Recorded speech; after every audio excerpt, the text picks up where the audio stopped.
Shalom pemirsa yang ada di rumah, kembali lagi kita dengan program kesayangan kita Rema. Yes. Kami berdua masih tetap menemani saudara-saudari dalam program ini dan kami berharap dari program ini dapat memberkati, mengedukasi dan juga memberikan wawasan yang benar dan terupdate dan murni tentang Injil kebenaran.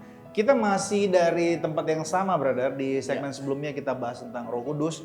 Nanti Bapak Ibu saksikan itu sangat-sangat memberkati. Amin. Dan sangat-sangat ada pencerahan di sana, brother. Mengedukasi ya. Dari tempat ini, brother, waktu itu kita bahasnya. Kita masih di Resto Trubus, resep mamiku di daerah Gading Serpong, brother. Jadi semua orang-orang yang ada di Jabodetabek, termasuk yang ada di Gading Serpong, serbu tempat ini. Yes. Ini minumannya Enak. Makanannya pun hauce. Ada tambahan Xi Jinping. Makanya enak sekali. Jadi kami mengharapkan atau kami mengundang untuk datang ke tempat ini. Yes. Oke, hari ini kita mau bahas tentang, tentu semua isu yang kita bahas ini adalah isu-isu yang membawa kita lebih mengenal dan mengalami Tuhan. Ya. Nah, hari ini kita mau bahas isu yang sangat elementer, sangat doktrinal, dan hari ini kita mau bahas doktrin yang sangat fundamental terkait dengan, atau ini isu major dalam kekristenan, terkait dengan karya penebusan Kristus. Yes. Teologi penebusan lah, masuk dalam ruang lingkup soteriologi tentang keselamatan. Nah, penebusan ini sendiri, brother, dari kata penebusan berarti kan ada yang ditebus. Ya. Nah, Kristus atau Allah itu sendiri mengutus anaknya yang tunggal untuk menebus dosa manusia. Ya. Oke. Apanya yang ditebus? Kenapa manusia itu harus ditebus? Bukankah Allah itu Allah yang maha kuasa? Kalau hanya persoalan dosa yang harus ditebus, kenapa Allah tidak langsung saja dari sorga berkata, kuhapus dosamu, kutebus dosamu, tanpa harus mengutus Yesus Kristus, anak yang tunggal. Itu pendahuluan aku, brother. Ya. Tapi pertanyaan aku yang paling esensial adalah, apakah hanya melalui Kristus? Penebusan itu. Penebusan itu. Bukankah juga ada banyak orang yang, atau ada banyak tokoh yang juga baik seperti Kristus? Ya. Ya kan? Ada tokoh-tokoh agama yang baik. Ya. Mau di agama mana-mana pun itu pasti ada tokohnya. Ya. Dan juga baik kok seperti Yesus. Kenapa harus melalui Yesus?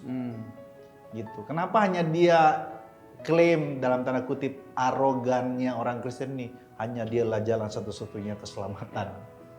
Kenapa tidak? Kenapa Allah yang begitu agung, yang mulia, yang besar, yang maha kuasa itu, ya kebenaran itu kan bisa saja dia titipkan kepada tokoh-tokoh lain untuk menebus dosa manusia. Atau bisa kita katakan di semua agama itu ya ada penebusnya. Ya. Oke. Apa kualifikasi Yesus bisa menjadi penebus seluruh umat manusia di seluruh dunia ini? Itu dulu, brother. Oke. Mainkan.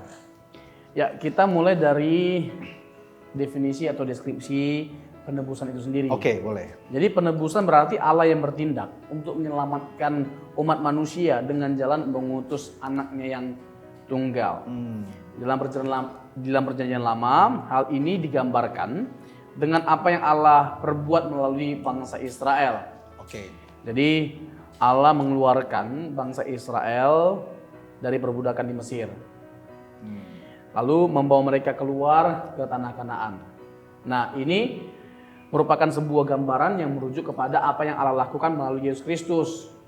Dia membawa kita keluar dari perbudakan dosa, dari kuasa dosa dan dampak dosa, yaitu maut.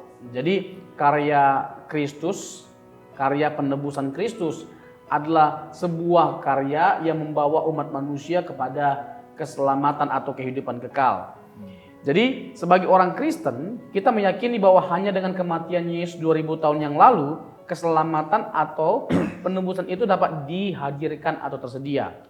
Kalau brother mau tanya tadi ya, terkait dengan kenapa hanya melalui Kristus saja. Iya.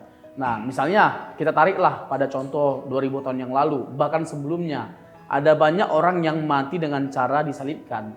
Bahkan sebelum Romawi, hukuman salib itu sudah diberlakukan oleh negara-negara yang lainnya, termasuk Yunani. Alexander the Great itu sudah melakukan memberlakukan hukuman mati dengan cara disalibkan dengan ribuan orang, ribuan penjahat. Ya.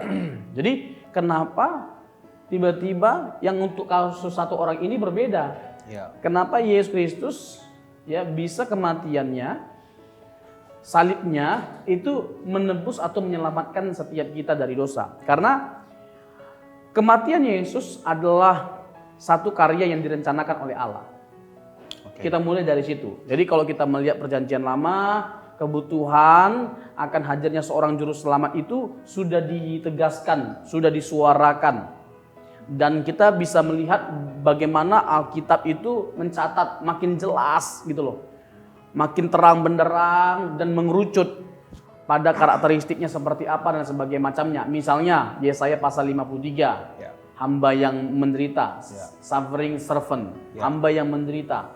Nah, itu merujuk kepada siapa? Yesus Kristus. Nah, jadi kalau kita bicara tentang mengapa harus Yesus, karena memang sudah dinubuatkan oleh Allah dalam perjanjian lama bahwa Dia akan datang untuk menyelamatkan setiap kita dengan menggantikan posisi kita.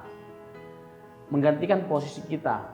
Jadi tidak ada cara lain untuk manusia bisa selamat selain menggantungkan dirinya kepada Sang Juru Selamat, yaitu Yesus Kristus.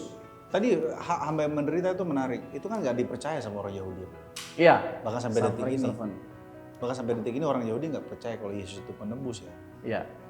Jadi Itu ini menarik. Kenapa bisa begitu, Saudara? Padahal mereka meneliti kitab Taurat, meneliti Tanakh itu ya, Taurat, Nefumin, Ketubin sama Neviim itu kan. Iya. Sebenarnya terang benderang di situ merujuk kepada Yesus sebenarnya.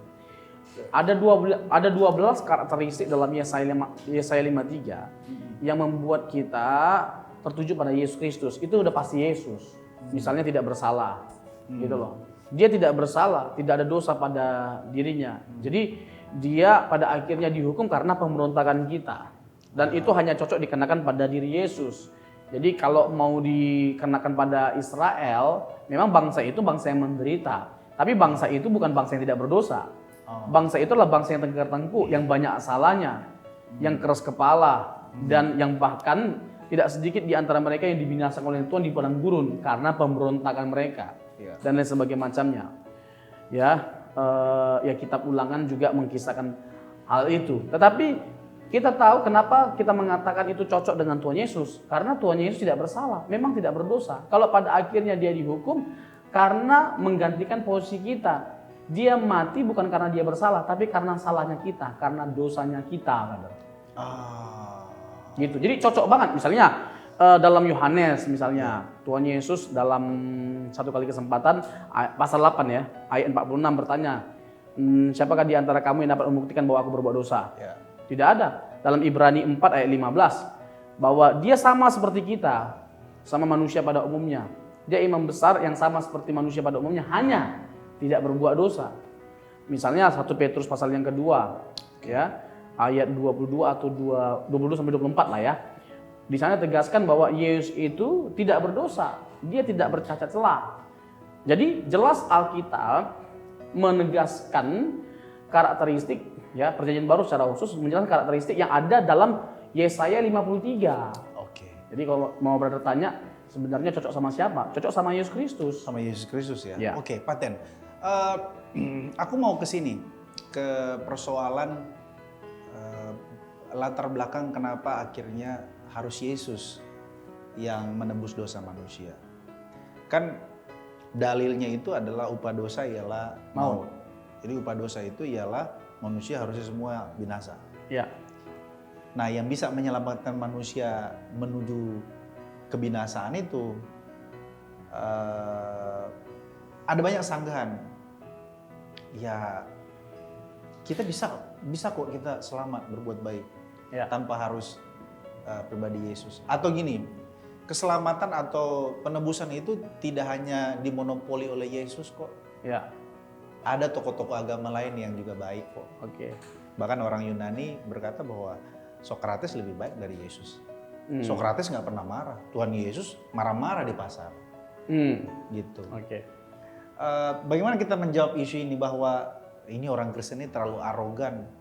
Masa cuma Yesus aja jalan keselamatan. Tokoh agama kami juga baik. Tokoh agama juga baik. Memangnya hanya Yesus yang bisa menebus hutang dosa yang maut itu, bro. Kualifikasi Yesus itu apakah memang hanya Yesus?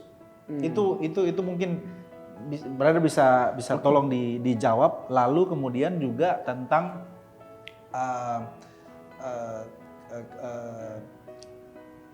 penebusan atau Yesus menebus dosa manusia itu